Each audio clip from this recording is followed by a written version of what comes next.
सोचिए, भारत में कोई ऐसी जगह हो सकती है क्या जहां तिब्बत जैसी शांति भी हो और शिमला जैसी ठंडक भी। आज हम चल रहे हैं छत्तीसगढ़ के मैनपाट की सैर पर, जो वाकई में एक अनोखी दुनिया है।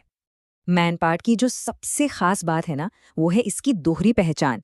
इसे दो ऐसे नामों से जाना जाता है जो एक दूसरे से बिल्कुल अलग हैं, और यही चीज इसे मजेदार बनाती है। एक तरफ तो यहाँ का ठंडा मौसम और हरे भरे खूबसूरत नज़ारे इसे बनाते हैं छत्तीसगढ़ का शिमला। वहीं दूसरी तरफ यहाँ के मॉनेस्ट्रीज और कल्चर इसे मिनी तिब्बत की पहचान देते हैं। तो सवाल ये उठता है कि भाई एक ही जगह ये दोनों चीजें कैसे हो सकती हैं।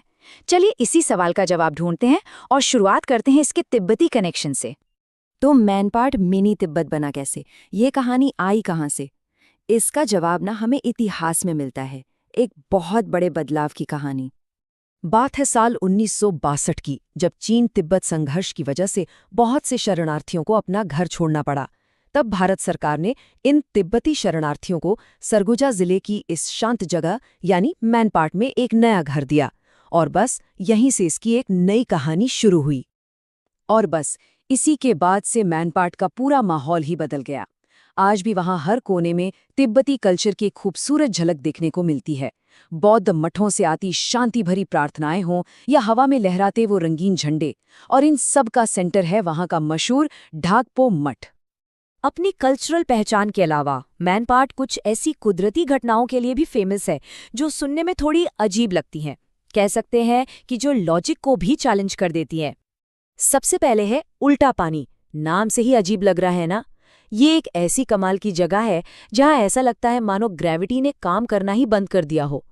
यहाँ पानी नीचे की तरफ नहीं बल्कि ऊपर ढलान की तरफ बहता हुआ दिखता है। सच में अपनी आंखों पर यकीन करना मुश्किल हो जाता है। और फिर आता है जलजली। जरा सोचिए, कोई ऐसी जमीन हो सकती है जो ट्रैम्पोलिन की तरह उछले? जी हाँ, यहाँ की जमीन स्पंज जैसी है। जब लोग इस पर कूदते हैं ना, तो ये हिलती है और एक मजेदार बाउंस का एहसास कराती है। ऐसा लगता है जैसे धरती खुद खेल रही हो। अच्छा, तो मैनपाट सिर्फ इन अजूबों के बारे में ही नहीं है। ये एक प्रॉपर हिल स्टेशन भी है जहाँ कुदरत की खूबसूरती दिल खुश कर देती है। इसका सबसे बढ़िया उदाहरण है टाइगर पॉइंट।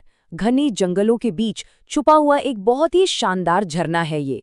कहते हैं कि बहुत साल पहले यहाँ बाघ पानी पीने के लिए आते थे, और बस उन्हीं की याद में इस जगह का नाम टाइगर पॉइंट पड़ गया। टाइगर पॉइंट के अलावा भी यहाँ देखने के लिए बहुत कुछ है, जैसे कि मछली पॉइंट और मेहता पॉइंट। ये ऐसे व्यू पॉइंट्स हैं जहाँ से घाटियों के दूर दूर तक फैले नज़ारे देखने को मिलते हैं, जो दिल को छू लेते हैं।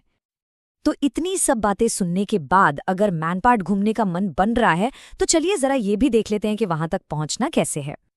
देखिए, यहाँ पहुँचना ज्यादा मुश्किल नहीं है। सबसे पास का शहर है अंबिकापुर, जो यहाँ से करीब 55 किलोमीटर दूर है, और यहीं आपको नज़दीकी रेलवे स्टेशन भी मिल जाएगा।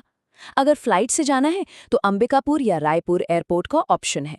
और हाँ, यहाँ घूमने का जो बेस्ट टाइम है वो है सर्दियाँ, मतलब अक्टूबर से मार्च के बीच, जब मौसम एकदम परफेक्ट होता है। तो कुल मिलाकर देखें तो मैनपाट सिर्फ घूमने फिरने की जगह नहीं है। ये एक ऐसा संगम है जहां तिब्बती कल्चर की गहरी शांति, नेचर के हैरान करने वाले रहस्य और पहाड़ों की दिलकश खूबसूरती सब एक साथ मिल जाते हैं। तो आखिर में एक सवाल तो बनता है कि अगर कोई मैनपाट जाए तो किस चीज़ की तलाश में जाएगा? वहां की शांत संस्कृति को महसूस करने, प्रकृति के रहस्यों को सुलझाने, या फिर बस उस बेमिसाल खूबसूरती में खो जाने?